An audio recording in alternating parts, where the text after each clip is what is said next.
So you bought a 2007 Ford Mustang and the anti-theft system suddenly thinks you're a car thief.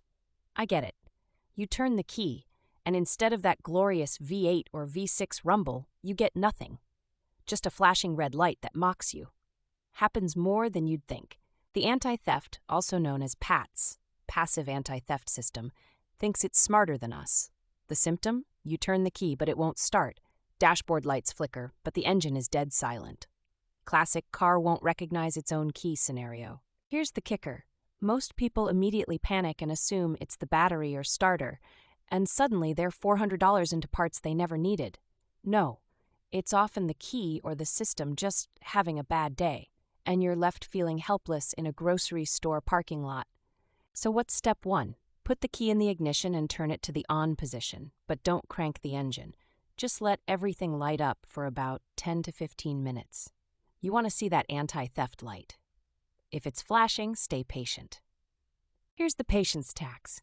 You need to leave it in on until the anti-theft light stops blinking. That could be about 15 minutes, which feels like waiting for bread to toast, but 1,000 times longer.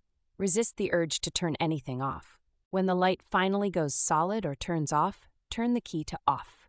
Wait about 60 seconds. Think of this as letting your Mustang cool off from whichever existential crisis it was having. Don't open any doors, don't touch anything. Just let it sit. Now try starting the car. 9 times out of 10, if it was an anti-theft glitch, the Mustang will roar back to life. If not, you might need to repeat this cycle 2 or 3 times. It can be stubborn, Ford's way of testing your resolve. If you're using a spare key, try the original one. Sometimes chipped keys just decide to stop communicating with the car's computer. The Mustang is picky like that.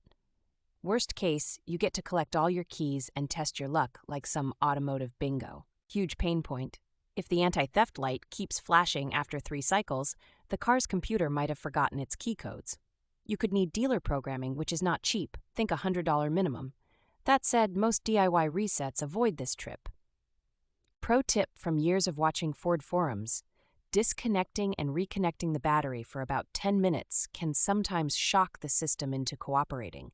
It's the automotive equivalent of turning it off and on again, but always reset the immobilizer first. If you have aftermarket alarm systems or remote starters, those can mess with pads big time. Sometimes the best move is to remove them entirely to test, but that's advice only for the brave or mechanically inclined. Otherwise, those extras muddle things. Numbers don't lie. Over 30% of Mustang owners face an anti-theft lockout at some point, especially as these cars get older. Once you know the reset, it's a 6-step, zero-cost DIY fix. That's real peace of mind for every high schooler or dad reliving his youth. If your Mustang starts reliably after this, cool. If not, that's actually valuable data for the next step, which is hunting for wiring issues or dead key fobs. But 9 times out of 10, the old PATS reset works and you feel like you beat the system. Because you did.